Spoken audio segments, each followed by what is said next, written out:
Welcome to LOA Today. Walt Thiessen and life coach Tom Wells here. Today is Monday, June the 4th, 2018, 8 a.m. Eastern Time, your first daily dose of happy for the day. And we are dealing with different weather patterns today. I have rain all day. Tom has sun all day. So we're trying to figure out how to merge the two together so he can get some moisture and we can get some nice clear sunlight. Tom, have we figured out how to do that yet? Well, yeah, it's called geoengineering, and Oh, a lot of people are really afraid of that. I don't really look into it that much, but they're afraid that too many people are manipulating the environment. But no, we'll do it with consciousness. We'll just imagine that the Earth is a giant organism that knows how to regulate itself, and it's not up to us to figure it out. Which happens to be true, by the way. Yes, I think it's really true. And for us to be worried about it, we just put a wonky vibe into it. So what we want to do is just be in a vibration of trust that everything is going to be just fine and everything is just fine. And let's see how much we can enjoy what is, and anticipate more of what we want and just allow it to flow. So that's what our show is about today. So enough of the wonky vibes. That's the bottom line here. No more wonky vibes. Yeah, as much as possible. And if we do a wonky vibe, that's okay too. Oh, it is? Oh, okay. There's no such thing as anything wrong, right? This is true. Yeah, that's you can't get it wrong. You'll never get it wrong. You never get it done. Or to put it another way, you always get it right, and the road goes on forever. So yeah, I like that. Yeah. That's the Walt Thiessen. That's the Walt Thiessen version, yeah. I have this pattern. I'm noticing more and more the various ways we express things in the negative. Even Abraham does, and I think they do it mainly because they're talking to humans who speak a lot in the negative. But I'm realizing there's a great deal of value in speaking things positively, from the positive perspective. Same concept, same idea, just say it the positive way instead of the negative way. In fact, Louise and I call that turn it around. So if one of us notices the other expressing something negatively, the other person will say, well, turn it around. Oh, yeah, what it means is, and then you translate it into what the positive version is. Mm-hmm. And there's, go ahead. No, I was just going to say, and I find that when we do that, it feels better. It's a better feeling place. I mean, it's still the same idea. And, I mean, the way Abraham, for instance, expressed that phrase, you can't get it wrong, you'll never get it done, that's still a positive phrase for the most part. But when you turn it into, you can't, you're always right and the road goes on forever, it feels even better. That's what I find. When I turn whatever the phrase is into positive, it feels even better. So that's why I got this policy going. So anyway, what were you going to say? Well, I had an experience with talking with somebody this weekend where they were expressing themselves, telling me a story about what happened to a friend of theirs, but they were doing it in a way that I felt was bothering me because it was telling me a lot of details about the negative aspects of the situation.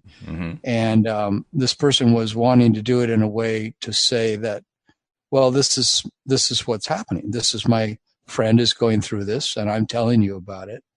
But I was saying to her how this is hard for me to hear because it is so kind of like negative story. It's a sad story. It's a upsetting story, and to hear all the different details of it, seems a bit burdensome to me.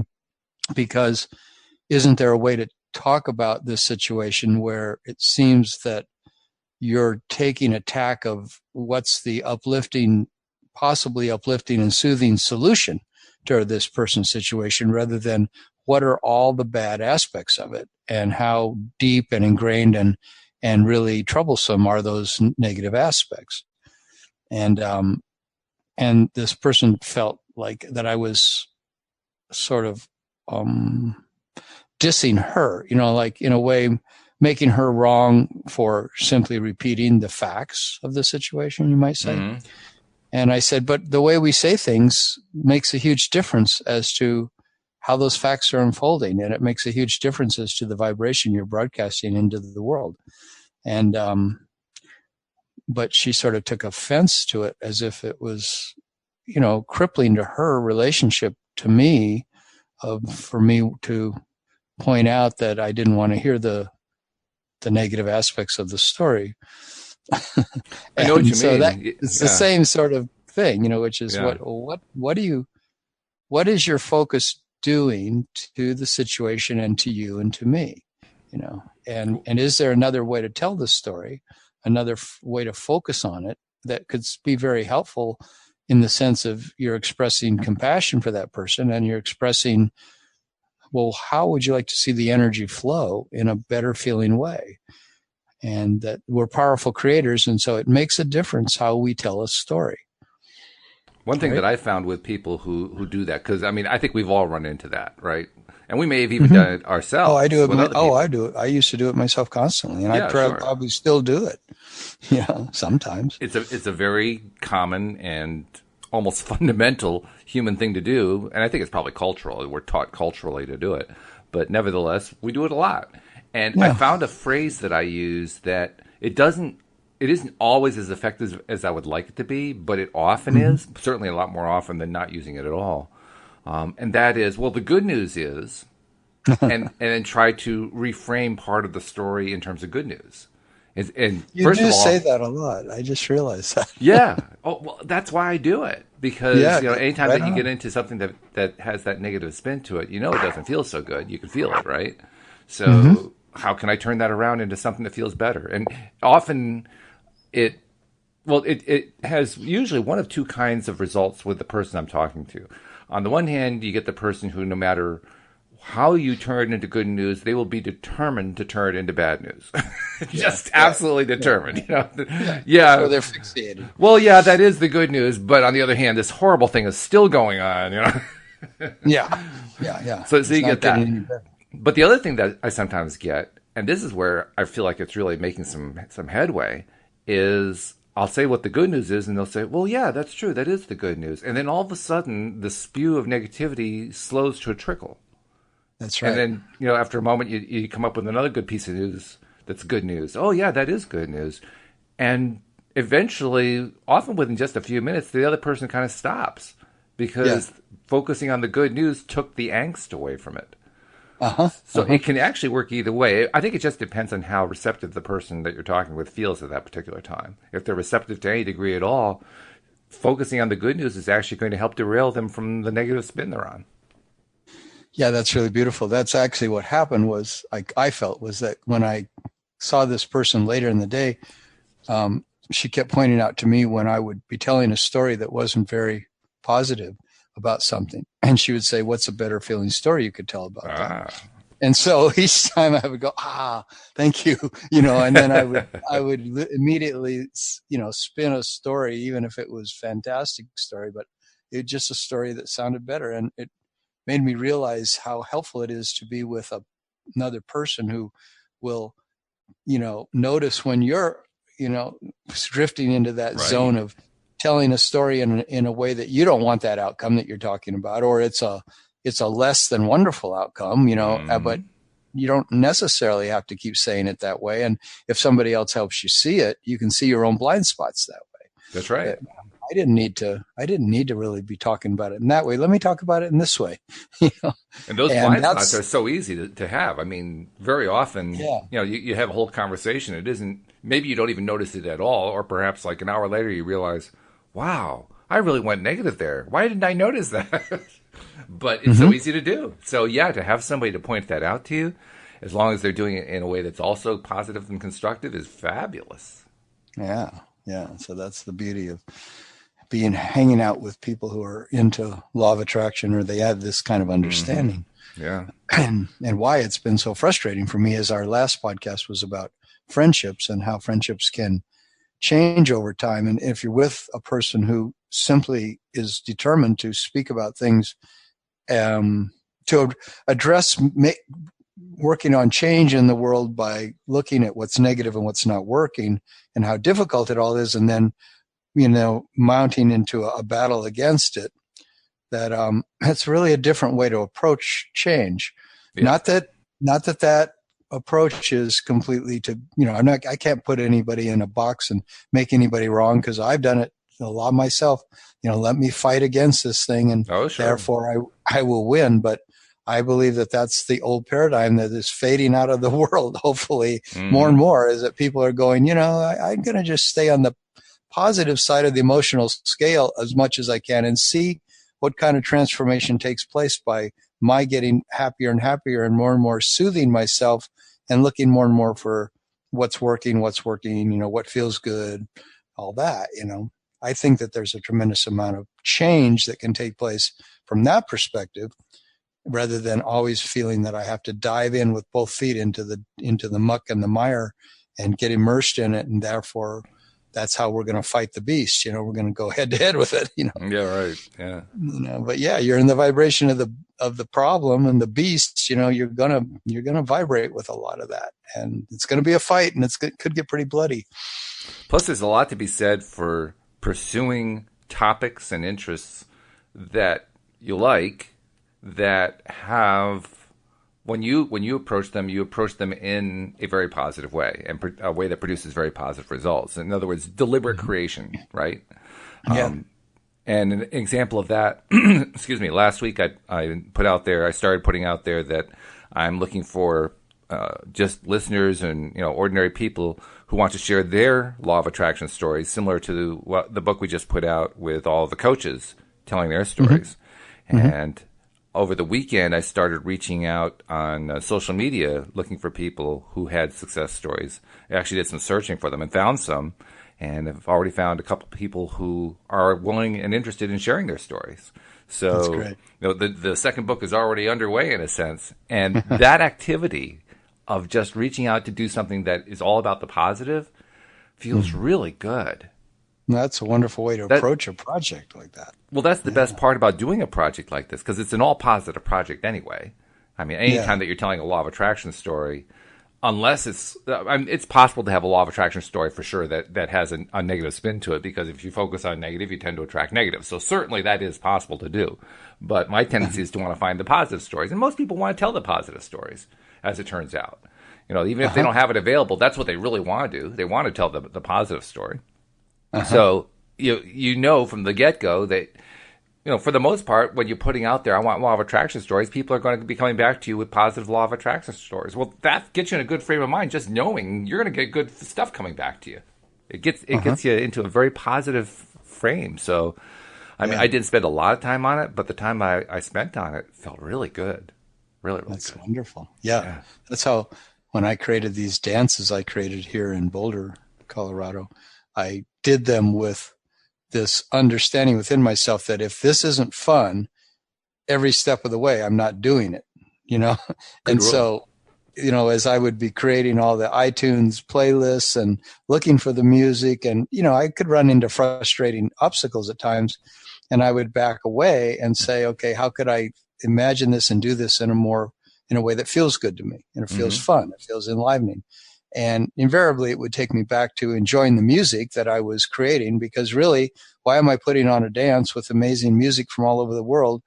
Is because I want to, turn people on to this amazing music, and I want to have a blast listening to it and creating a playlist that is fantastic, Sure. And so the more I just was in that headspace, and then I brought that into the marketing aspect of it. I'm going to go out and I'm going to put things all over the CU campus in Boulder and all over the other college campus here. And I'm going to, go to all these really cool restaurants, and I'm going to leave postcard flyers and go to the local theater and all these places so that people find out about the dance, and, and put ads in that have fantastic images in the ads, because the thing was called Dancing Awake Your Indigenous Soul. So I had all these really cool pictures of indigenous dancers and things.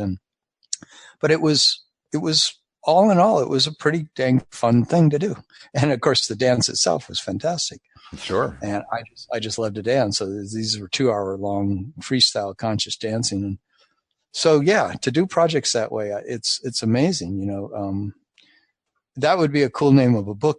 Your All Positive Project, or Creating All Positive Projects, by Walt Thiessen. It could be like an amazing. By Tom Wells, actually. Well, Tom Wells, yes, of course. Tom is becoming very famous. There you go. The thing I love about what we've been talking about is not only does it feel good, but they are both examples both what you were talking about and what I was talking about are examples of taking inspired, deliberate action that is inspired by the positive thing we're focusing on. For instance, when Yes. I was focused on the idea of doing the second book, as soon as I got the idea of putting it out in the podcast, I started putting it out in the podcast. And by the way, I don't Mm-hmm. want to miss an opportunity. So, listeners, especially if you're a new listener, by the way, I want you to subscribe. We want you to subscribe because we're finding that when people subscribe, they're listening to a lot of episodes, and they listen to a lot of episodes every month because they're good episodes. They give them that daily dose of happy. That's the whole point of it. All the instructions are right on the homepage at loatoday.net. So just go there to subscribe, and then make sure you share with friends that you subscribe so that they know about it too. But once you're a subscriber, or even before you're a subscriber, if you have anything that has happened in your life where you deliberately tried to apply the law of attraction, leverage it to your benefit, and you produced a result that you felt really, really good about, and you want to share the story in some way, you don't have to write the story. Just contact us. Contact me through the website contact page, or send me an email at walt@loatoday.net, or even to our general stories@loatoday.net email addresses. But whatever way you want to contact us, contact us. You can even go to the Facebook page, LOA Today, on the Facebook.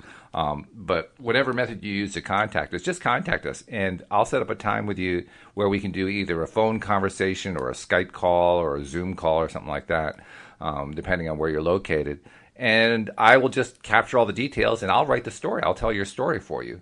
And my goal is to get 30 stories put together, a month's worth of stories, in other words. The idea is to have a reader that you can read one story a day. And once I have that collection of 30 stories, we're going to do another book. So, don't want you to miss the opportunity. Please do contact me, because it's not like you're going to have to write any of it. All you'll do is just tell me about it. I'll write the story up. And people would love to hear your story. That's what we're getting from the first book. People are loving reading stories of people who had experiences where they attracted what they wanted most and got it, and all the good stuff that comes with that. People are enjoying that a lot. So why not let people enjoy your story too? Nice. Yeah. And their name will be mentioned? That's up to them.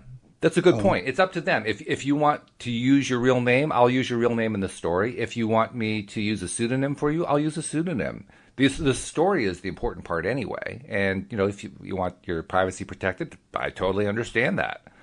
So be glad to protect your privacy. All we have to do is just change your name. So if your name is Joanne, we'll call you Deborah, or, whatever. We'll just, give you a different name, different location, whatever it takes to make it as private as possible. Mm-hmm. Sweet. Yeah. So what are we talking about for a topic today, Tom?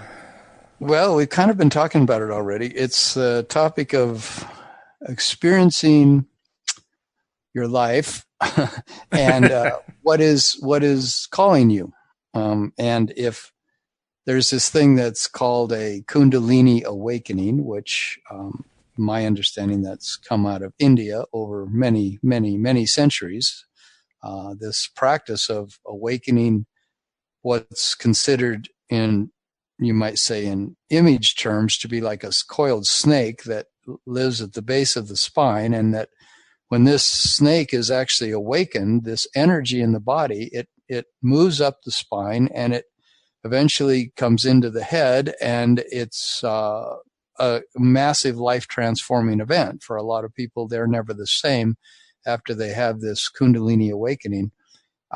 It affects the heart. It affects, all the chakras, you might say, all the energy centers of the body are affected as this energy moves up the spine. And I know in Taoism, in the Chinese traditions, they talk about this in essentially the same thing, from what I can tell, as moving the qi up the spine, and that they believe that a lot of that is centered in what's called the dantian, this place that's right in between the navel, right just several inches below the navel. That's one of the main centers of this energy in the body. And there's another dantian in the heart area. But I've been fascinated with all this stuff for the last year or so because, I had a really good friend who had a Kundalini awakening that happened to him when he was probably just in his 30s or maybe even his 20s. But it so affected his life that you might say, destabilized his entire life experience for years on end, because he didn't know what had happened, and he couldn't reckon with the energy that was in his body and how it affected his sleep and his eating and his moods, and everything was being vastly affected by the fact that there was this thing alive in him, this energy that was just beyond his control. And so that seemed pretty intense to me, not something I would really want to experience, especially in that way. But then I've also heard that when this energy awakens in a person's body, that it can be so enlightening and so illuminating that it's associated with enlightenment. You're literally understanding, well, what I'm doing here in a human body, it becomes vastly informed by this concentrated, amazing energy that you could call source itself, that is electrically, you might say, stimulating the whole body and mind and heart in such a way that it is incredibly life transforming in beautiful ways when it is happening in a controlled way, you might say, and it's unfolding in a way that the person who's the recipient of it, who's allowing it to happen, is able to, you might say, regulate how that energy is unfolding. Yeah, it sounds like it could be both scary on the one hand and exciting on the other hand, and it sounds like it would be the same experience. It's just how you perceived it. Mm-hmm. And I was looking up, what Abraham has to say about it, and I listened to several episodes, and they tend to explain it as, this is fine if you want to pursue this, but recognize the fact that this source energy is in every one of the trillions of cells in your body every second, and it's never not active in you. And the thing is whether or not you have this longing to experience it in these different ways. And that is normal, that we, as conscious creators, we'd like to expand our ability to receive this beautiful energy and to let it inform our activities and our actions and our words and everything. We want to be filled with this beautiful love, this wonderful thing that creates this whole universe. But they do put a whole lot of emphasis on the fact that it's similar to pursuing a drug experience or drinking alcohol or other experiences where you want to be over the top, but are you ready for it? So their main thing they're saying is, if you're going to pursue things like this, be in a place where you're open to you have to be receptive as you are for what you're asking for. In other words, the asking can be really a big longing that somebody wants to just be enlightened. They just want to know, what the heck am I doing here? And the reason that I made this a topic today is because it's such a big issue in my life, because I've always wanted to know the answers to the bigger questions. What is this really all about, and how can I get to the meat of it, to the essence of it, as quickly as possible? And yet my life, I've never had that many mystical experiences, what you might call a mystical experience. And so I have this longing, I've always had this longing that I want more mystical experience, but yet I've had this nice, slow, gradual unfolding of my consciousness that's gone on over the last 50 years that I'm really happy with. I'm very happy to be who I am and where I'm at in my life. But there's this longing in there to want to experience, more fulfillment and more adventures in the world of cosmic consciousness, you might say, So that's why I thought it was an interesting topic, because there may be other people in our audience who also have deep longing for knowing themselves in an infinite way, in this transcendent way, where they see, oh, I really see how I'm infinite consciousness now. It's really obvious to me. When a person does certain plant drug experiences like ayahuasca or peyote, or even when they do DMT, which is a synthesized thing, or psilocybin, they have these experiences that are life altering, that some people are never the same from the time that they do those substances, those plant medicines. And so I feel like it's something worth looking at a little bit. What's that all about? Are these other realms, or is this just in us all the time? I remember in my youth experimenting like many people do in their youth and trying stuff like that. And I guess everybody will come to different conclusions. For myself, the conclusion I came to was I really don't want to use any kind of mind-altering drug in order to get myself into some kind of better connection with source energy. I'd rather learn to do it directly without, from my perspective, doing it with a drug is like using a crutch. I don't want to learn to walk using a crutch. I want to learn to walk, period. And then when I learn to walk, and I've learned to walk, then I want to learn to run. I want to be able to do it myself just because I can do it. But I know there are other people who, they love the idea of using a substance like that. I don't know. I guess it just varies from person to person. It does. But this Kundalini thing is not about using a drug. It's about just simply saying, well, what is the potential of, like, why would a person do meditation or not do meditation? Well, meditation could be said, to be used just to have stability and inner peace and greater focus in your life, and to take your mind off your problems and worries and let yourself be in this place where you're not consciously pursuing your thoughts. You're pursuing more like, well, what's my heart telling me? What's my intuition telling me? What's my soul want for me today? And that's why I do meditation every day. I want to tap into that. So that's a very organic, natural process. So Kundalini is an awakening to more of the same of that. And the question is, if we go after awakening more and more of this dormant energy that lives within us, what's that like? And is it necessary? And like you say, it's a very personal choice. But these things exist, these things exist in us. And if a person's on an infinite journey, as I feel like I am, then I want to know, and I want to experience what's possible. And the interesting thing is that I notice with Abraham, they say, but the real thing is that this whole world is actually a Kundalini experience, you might say. And as my friend who's had a Kundalini awakening always says, this whole world is Kundalini. It's all this magic energy of source. And so when we look at the 3D reality, we're actually looking at source manifesting, And you were reading, you maybe read that thing you were reading before we got on the podcast. Because I think from the universe. Yeah. It's really relevant to this conversation. Let me see if I can find that. Yeah.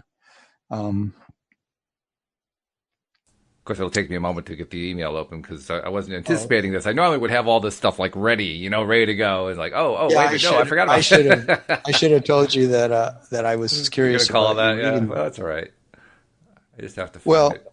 I mean, the good news is that I file all these. I mean, I literally have every note from the universe that I received since I first subscribed to it. I'm not sure exactly what the count is, but it's a lot. Yeah. There's a lot. And notes from the universe are it's an email you can get every day if you're interested, as our listeners here. It comes from this guy named Mike Dooley, who's one of the law of attraction teachers who's out there doing it in a big way, inviting people to all kinds of, adventures that go around the world and big conventions that he throws to teach you law of attraction from his perspective, which is very interesting. I've never gone to one of his things, but I've read 3 of his books and find his stuff is pretty refreshing and lighthearted, and yet he's very cosmic in the way he approaches it. Yeah, Mike's best known for being one of the presenters in The Secret. He's the one who talks about thoughts become things. So that if you've seen The Secret, you know which guy we're talking about. But yeah, I found the email. Here's what it says today. And normally these are actually fairly short. Usually it's like, 2 or 3 sentences. This one's like 5, 6, 7 sentences, something like that. It says, can you imagine an astral plane somewhere out there where very old souls rendezvous to practice and perfect their most highly developed manifestation techniques? A members-only kind of place where whatever they think about comes to life in the most vivid colors and sounds, and as the most intricate plots and circumstances, where the only limits that exist lie in their ability to imagine what they've never before imagined, and move with it in anticipation of its physical expression, and best of all, Being astral, no harm can come to them. They're completely untouchable. Nothing is real, yet everything matters. And there can be infinite gains in terms of insight and fun, yet no losses since everything is illusory. Actually, the scariest thing that can happen is that they temporarily become so entranced by their creations, they completely forget who they are, where they are, and how powerful they really are. Yep, it's exactly like this astral plane. To your point. It is this astral plane. So, to me, the question is always, well, what's possible here? And what is it that I really would like to be experiencing? And I'm sort of caught between these two worlds. One world where I want to just be taken into ecstasy as much as I possibly can be in ecstasy. And of course, why wouldn't I want that? And I'm experiencing a lot more of that in my life. I'm in a relationship where that ecstasy is really coming alive in my connection to this woman. And I feel like, wow, thank you, life. Thank you, planet Earth. Thank you, my own consciousness, for making this choice. And in every other aspect of my life, like I'm creating a group coaching program I'm going to be offering to the public. And I want it to also explore this realm of what's possible for us here to experience. And people have been asking this for centuries and centuries and centuries. And, oh, sure. But it is, like you say, I guess it's a very personal thing, because you can be into, your local sports team and, your family, and that can be your high. It can be your choice on this time around in a human body that you're going to just focus on things like that. And that can be very, very satisfying. Mm-hmm. So it's not for me to like imagine that everybody's got to have a mystical, quote unquote, mystical experience of some kind, or a super transcendental, like cosmic experience. I realize that this is what I want in a way, but I also want the mundane, because I love to just go on a walk and look at the beauty of nature. I love to just go over to a friend's house and have a wonderful dinner and watch a movie, So I'm kind of like love. I want to just be in love with, well, what is this that we're creating here, and how can we infuse it with as much joy as we possibly can? I also want to comment on your use of the word mundane, because certainly that's a word we use a lot. Mm-hmm. And the comment I want to make is I've been more and more becoming aware of the fact that truly there is nothing that is mundane. Because what's mundane? Nice. Mundane is usually like, that's boring, average, everyday stuff. Nothing new. Yes, right. Old news. It's all old news.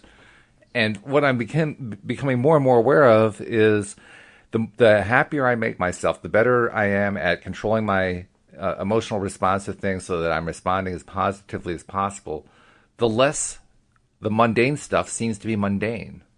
And the more interesting the so-called mundane stuff seems to become.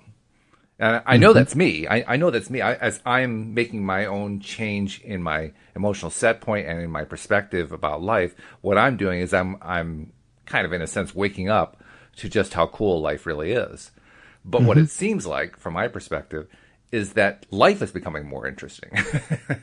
It's all kind of lighting up a little bit more, And that's a fun experience. It's fun to watch it get better and better as I get better and better. At least that's what I'm thinking. Yeah, and you made me realize as you were telling that story about the idea of mundane, that it just triggers in me the fact that things are only mundane if we think they are. Exactly. It's just an attitude, right? Like when we decide that things are boring, that's inside of us. That's not necessarily what things are. But that's what we're deciding things are, because we're deciding, well, been there, done that. I've seen that. That's a repeat. I'm in a rut. And then we kind of maybe blame the environment we're in. I don't have enough money. I'm in a rut. If I had more money, I could be having a better life. I could be having a more exciting life, a more fulfilling life. And definitely something like money can definitely change our situation, but it's really our attitude. Because some people, they make a ton of money and they're still not happy. They're still not finding a way to be at peace or a way to have fun. They're trying to, but it's like, it's so much a really poor person can be having a fantastic life. I remember watching this documentary about these people in India that live in these incredible slums, that are just go on for miles and miles and miles, that are, every house is made of cardboard and pieces of, sheet metal and just ridiculous. And they're living over water and in marshes and all these strange places. And they went in and were interviewing some of these people, and they were just happy. I mean, like 6 of them lived in a little tiny, shack with practically nothing to eat. But they, the guy would go out and he would ride his, bicycle, pulling people around New Delhi or wherever this was all day long, and come back home to this little squalor of a place with all these kids, and they would all be laughing and having so much fun. And it just made me realize that, it's just so much in your attitude. It's so really much. But to have, go ahead. I was just going to say that the thing that I've been noticing, and this kind of ties into whether or not something is mundane, is as my attitude shifts, I become, how do I want to express this? As I look at something differently, it takes on new shape, it takes on new form. And what that ends up producing is a new kind of experience. So every day becomes a new experience. When I look at life that way, let's go back to what mundane is. Mundane is like boring, dull, right? It reminds me of the T-shirt that came out about, 20 years ago, something like that. Been there, done that, got the T-shirt. It became a cliche, actually, right? Been there, done that, got the T-shirt. And I remember the first time I heard that, I said to myself, well, that's kind of a funny thing to say. Not the typical reaction most people would have. Most people would say, oh, yeah, I get that. I've been there, I've done that, I got the T-shirt. But the reason, I couldn't have told you at the time why it just didn't click nicely with me. But I think I know now why. It didn't click nicely with me because it was almost dismissive. Like, I've done that. I dismiss it now. And dismissiveness just doesn't resonate with me. I mean, for me, the exciting thing is discovering just how exciting life is. Yeah, inclusiveness, maybe. Well, inclusiveness, yeah. But it's more like the Kundalini experience as you described it. Now, I have to say, I knew nothing about Kundalini before you talked about it. I'd heard the word, that was about it. I couldn't have told you what it was. I mean, if you asked me to define Kundalini, I would have had as much trouble defining that as I would have had trouble defining the word blah blah, because I have no idea what blah blah is.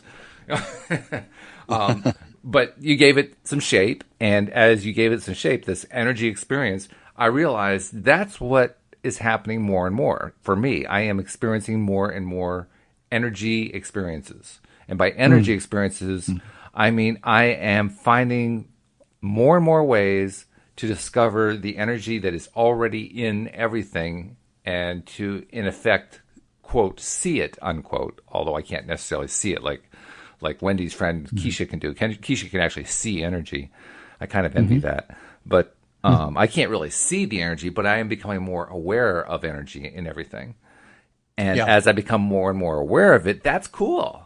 It's not the kind of thing I'd want to say, well, I've been there, I've done that, I got the T-shirt. To me, that's not. That sounds like it's just over. Okay, that's on my bucket list. Okay, cross that one off. I'm done. No, that's not the way it feels to me. To me, it's like I want to keep doing that. I want to keep experiencing. I don't want to say that just because I got there once that I'm done with it. Yes, and I think that's what I was reacting to when I first heard that phrase. Been there, done that, got the T-shirt. It's like they were dismissing the experience.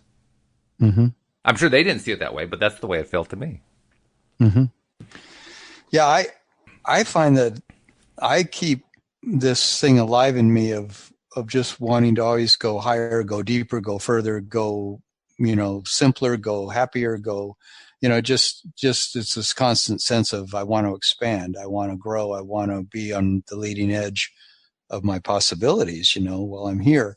And when I go too, I want to just keep on trucking throughout the universe for eternity, in a sense. If this is, and just opening these doors to possibility it's a fascinating thing. And yet the message that I keep getting is, you, Tom, need to open those doors in gentle ways. You need to do it in ways that are easy on your psyche, that are flowing and gradual, and just let it continually unfold. Because whenever I've taken, plunges with both feet, I once jumped in a well after singing into it when I was drunk, and I knocked out both my front teeth, on the way down. Yeah. And it was like, that was, I thought, so symptomatic of part of me that it really wants to just jump into things with both feet, and, but is not, it's sort of like throw all my cares to the wind about what could happen to me. And that can be dangerous, because life keeps showing me just be gentle and easy and consistent and smooth with your expansion of your consciousness, and you will experience it in a much more appropriate way for your ease, and you will continue to expand, but it doesn't have to be dramatic. It doesn't have to be this great big giant Kundalini awakening that just shakes up your whole life and then you're never the same. That's not necessarily what I want. Now, I gotta ask you, I'm sorry, I just have to go back to the well thing for a second, because I'm thinking about that. You jumped into the well, right? And I'm thinking to myself, I know that if I had that impulse to jump into the well, the very, very, very first thought that would have occurred to me before I could even take a step was, how am I going to get out of the well? Yeah, but when you're drunk, I guess. Yeah. Well, yeah. And I was with two of my really good friends, and it wasn't actually, I could see the bottom, and it was about 10 feet down. And yes, it's true that I was too inebriated to think about how I would get out. We had been singing into this well, the three of us, and we had all been, to the Mexican restaurant, drinking pitchers of beer and smoking a little cannabis and things like that. This was like 1971. Oh, and yeah. Yeah, and we lived on a commune together, and we were all into the same kind of music, which was by this band called the Incredible String Band from England. They were these, folk type singers that were very fanciful and amazing in the way they sang and the things they sang about. So we loved their stuff so much that after we'd gone to the bar, we had ended up at this other friend's house. And this was like a migrant shack of this older man who was from Mexico, who was a migrant worker here in the Colorado area. He worked the fields, and we were going to go see him because he was quite a character. And, we were all high, and we were just having a blast. But when he wasn't there, we went out to this cistern in front of his house, where in a lot of places in the West, they store water in these big cisterns that sit outside, but they have a bottom, and they open and get bigger as, they have a narrow top and a big bottom, and they can hold a lot of water. So they can hold a lot of rainwater and things like that. So people can get water in drought times out of their cistern. And so I could see the bottom. There was hardly any water in it, but it looked really nasty down there. But I didn't care. It wasn't what my focus was, that we had been singing and harmonizing into this thing for about an hour, and we were just totally loving it. So at the end of it, I was in ecstasy, and I stood up and jumped into it. And on the way down, my teeth hit the edge, and ouch. It took quite a while for them to get me out of there. I would imagine, yeah. They found a broom and a broom handle, and so I had to hold on to the broom handle, and they'd get me to the edge, and then I'd fall back in and again. Yeah, and there was all this really nasty brackish water in there. Afterwards, I had to bury my clothes, and ugh. It was quite a story. It took me 3 months to get my teeth fixed, and wow. I worked at a sugar beet factory, and during that whole time to try to get my teeth fixed, working outdoors in the middle of the winter. So I never had to have a root canal because the nerves in my teeth completely died during that time. Yeah, right. But I was in ecstasy. I was happy. Jeez. Crazy. No, I was also not digging the pain. But anyway, that's a whole other story. Yeah, well, it's not one of your law of attraction stories. But it was actually. I mean, because look, what you attracted was all this consequences afterward that you really didn't want, but they were there anyway. Yeah, and that's exactly what this thing of wanting to have mystical experiences. You can get yourself into weird places if you ask for more than you're ready to receive, and that's the main message I'm getting is. It's really okay for me to receive higher and better and more wonderful experiences every day, but I like to have it be unfolding in a nice, gradual way. And we were talking about, doing things from a place of, does it feel good? Does it feel good? Does it feel good? Are you enjoying this? And if so, continue on. And there'll be some things that'll rock our world, but do we want to really have our world turned upside down by in the search of, God, in the search of the highest possible thing you can experience while you're in this body? How much do you want to pursue that with reckless abandon, and how much do you want to just trust that, hey, source is on the job, source is unfolding for me the most wonderful life? And yes, there are mystical experiences out there, but really what I want to experience is the gradual unfolding of my consciousness, and not something that is so radical that it makes me, upsets my whole life. Yeah, I mean, because I would agree with that strongly. I don't understand why anyone would want to have a mystical experience that knocks their teeth out. That to me is that's not a mystical experience. That's a 2x4 experience to the side of the head, or perhaps to the front of the head. I mean, no, thank you. That's not really what I had in mind. I suppose anything is a mystical experience, but yeah, using your terminology, I'd rather have what that's a little more gradual and enjoyable than that one. Yeah. That comes down to the thing of like, well, what is this physical? We'll be talking about that before, reading that thing from Mike Dooley. This world already a mystical experience, and we're just needing to have more appreciation for it. And that's why, with so much of my work with clients, it seems like practically the main work we do is developing the muscle of appreciation. Yeah. The more a person relaxes about the things they have angst about and just replaces that with appreciation, the more the doors just start to open on all these different possibilities. And these things that they want, if it is something transcendent and completely what you could say mystical or wonderful in the realm of ecstasy and bliss that's uncalculated, the bliss is so fantastic. Well, those things will come to us sometimes just by doing the quote unquote mundane aspects of our life. Yeah. But having this expectation that source has got my back, and source is going to, if I have it asking for it, I've put out my asking already. I don't have to keep asking for it. I can just trust all this will come to me. It's all unfolding in its own perfect timing. And I know my friend who has had a lot of Kundalini experiences, and she is in ecstasy a lot. And she's probably the consistently happiest person I've ever met in my life in terms of just pure joy that lives in her heart. Wow. And she's had a Kundalini awakening when she was really, really young. And I feel like that's a great thing to be exposed to. And it really opens my heart to want to have that experience. But I realize that I have to just allow that to unfold. And she keeps saying to me, it's just there already. Just know that it's already at work. It's going to be fine. Does she know what triggers it? I mean, in her own experience, is there a particular trigger, or does it happen unexpectedly? How does it happen with her?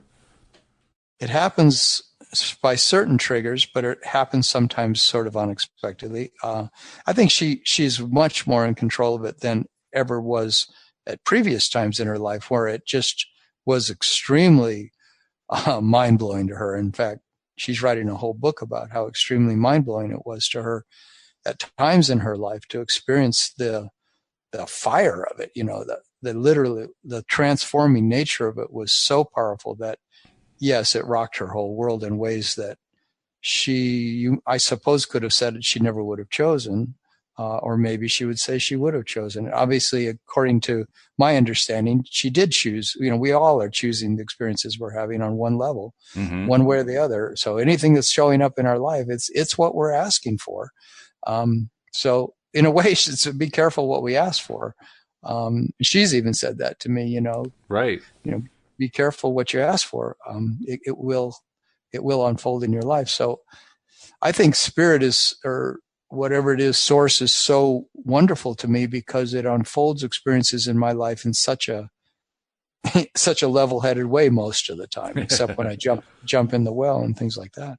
Yeah, it's nice to know you don't have to knock your teeth out just to have an enlightening experience. That's a good thing. Yeah, right. But nobody thought they were going to knock their teeth. I didn't think I was going to knock my teeth out. I was just going to go, but still, I would have probably wouldn't have been that great of an experience to jump in a bunch of brackish water. Well, one man's enlightenment is another man's horror story. I guess that's really what it comes down to. I don't think I'd like to that do with much. my life. I think that's one. I mean, you were talking about how you were so inebriated when that happened, and I remember a time. Again, I was very young. I was into almost everything, and there was one night where my friends and I were out drinking and carrying on and so forth. It was dead of winter in upstate New York. We were at some bar, I don't remember what, and I was the driver. I was the one who had the car. Now, this was long before the concept of a designated driver. So none of us were alcohol-free that night. And all of us got pretty hammered. And then we all piled into the car, and I'm expected to drive us home. I could hardly see straight. Legally, I was in serious trouble if a cop ever pulled me over. And I knew it. And I was really pissed at my friends because they'd put me into this terrible position. Had they put me in the position? Of course not. I'd put myself in the position. But nevertheless, my attitude at the time was, well, they put me in this terrible position, and I'm supposed to get us home and so forth. Well, fortunately, home was only a couple miles away. But I knew for a fact, I mean, it's a small town, and it's like most small towns, it has one main route through town. And if I took that main route, no way I was going to get home without a cop spotting me. And I was sure I was going to be waving around, I just knew it. And so I sat in the car, freezing cold. I mean, it was really, really cold. When you know how it is when you're inebriated, you don't feel the cold as much, and I didn't. But I also had enough awareness to realize I'm a lot colder than I think I am. Oh, wow. I could tell that was the case. I mean, plus you get certain signals like, the windows fogging up and stuff like that, freezing over because it's so cold. So I sat there probably for about 10 minutes, and I very carefully and slowly, because my brain wasn't working well, worked out a back road path to get to where we lived. And I thought it out, and I realized there was one particular part I wasn't sure about, but I realized because I knew of one road that went out, so to speak, and another road that came in. Those two roads actually must have been the same road, or they had a connection. So if I could just find that one little piece, I could get there. And so I start working along the back roads, and I was in such a bad place in terms of having clear consciousness that I could hardly even see. It was snowing, for one thing, and it was coming down pretty hard. And when you're not seeing well, the lights bouncing off things in funny ways, and there was one particular place there where it was a rather narrow road, and there were parked cars on both sides, and I'm going at like 2 miles an hour, really, really slowly, trying to work my way through without hitting anything. And I know I'm weaving back and forth, and I'm saying, oh my God, this is a nightmare. But I finally get to the point where I can make my turn, and I work my way through that back road system and got us home safely. And the next morning, I remember waking up. Well, actually, I don't think we woke up in the morning. I think we woke up in the afternoon. But the next time I saw my friends, I chewed them out. I lit into them. And they were wondering, what on earth is he going on about? Because they had no idea what had happened. They were just out like a light in the back seat, Yeah. It was all on you. It was all on me. I was so upset about it. I think that probably made more of an impact in terms of me wanting to give up all of that chemical experience stuff than anything else, just because I was so upset that night. Well, that's what you created, that experience of that upset, so that you could say to yourself, I don't want to do this. This is not good for me, or something. Yeah. It did take me about 30 years after that before I realized that I had created that experience. I didn't know that at first. I didn't know that at second either. It took a long time before I realized I created that experience. And I kind of carried that for the longest time, like, oh, well, geez, my friends didn't do me any favors that night. Man, it's so different for every person, like you said. It's such a personal thing. I don't want anybody who's listening to this podcast about Kundalini to think that, what if they want to pursue something like that I'm in any way saying don't pursue it, or that we are saying, don't go have experiences that are transcendent for you or that elevate your consciousness.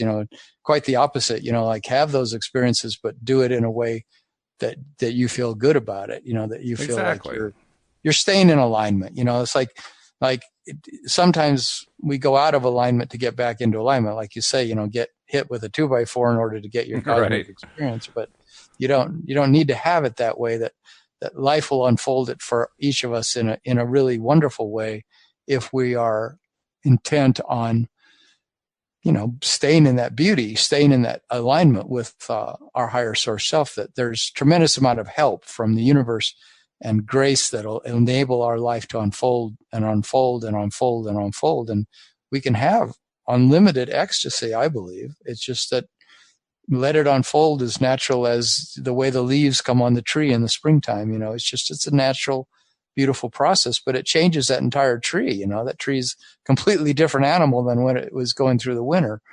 And I think that's the way that change can occur for us. Just it can happen really quickly and it can happen magnificently, but it doesn't have to be necessarily painful. It doesn't necessarily have to be that we go through this horrible portal of disaster in order to get to this beautiful place.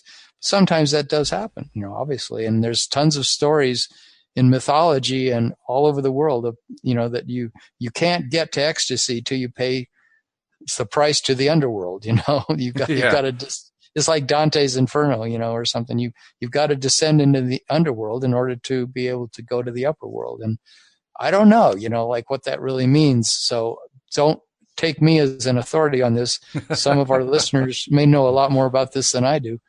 Well, I'll tell you point blank. What works for me. I don't think you have to go through the underworld to get to the overworld. I have never bought into that idea. I think it's completely wrong. But then that's just me. I just won't buy into that. And as a result, I think that's how I end up having better experiences rather than the kind that knock my front teeth out. Yeah. But some people, they don't feel like they get their teeth knocked out. But they feel like they process the deeper, darker aspects of their own soul. You might say they feel like they take care of their woundedness. They take care of this feeling that they've been traumatized, or they're carrying a great grief or a great sadness or a great anger, but they feel like something happens or they allow themselves to have an experience in their life where they finally break through.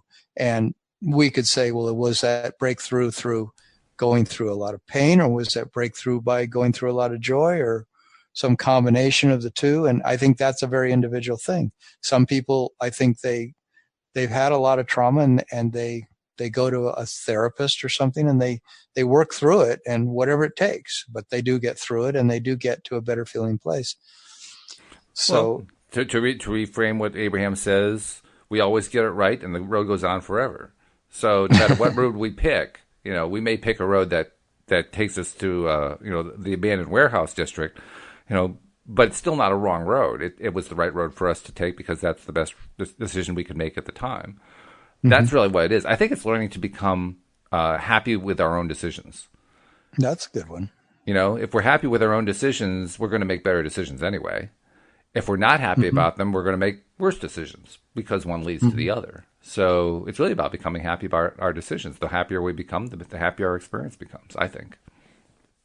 I think so too. And I think that thing you read from Mike Dooley is so important to recognize that, like you say, you can't get it wrong, that this whole thing that we're created here on this earth is a great big illusion. And so even if we go through trauma and drama, it's really an illusion, and it's hard to tell that to people who are going through trauma and drama. But I think when we, for example, it seems like when we die, we know this. We know that this is what it was. It was a grand illusion, but it was quite a play. It was. It has been. And it's been a grand illusion to do this show. And the only sad part is that it's almost over. But Tom, it's been a pleasure, and I look forward to doing it again with you on Friday. Yeah, I look forward to it. Well, thanks a lot for today. Absolutely. And we invite you all to join us next time as well here on LOA Today. Goodbye, everybody.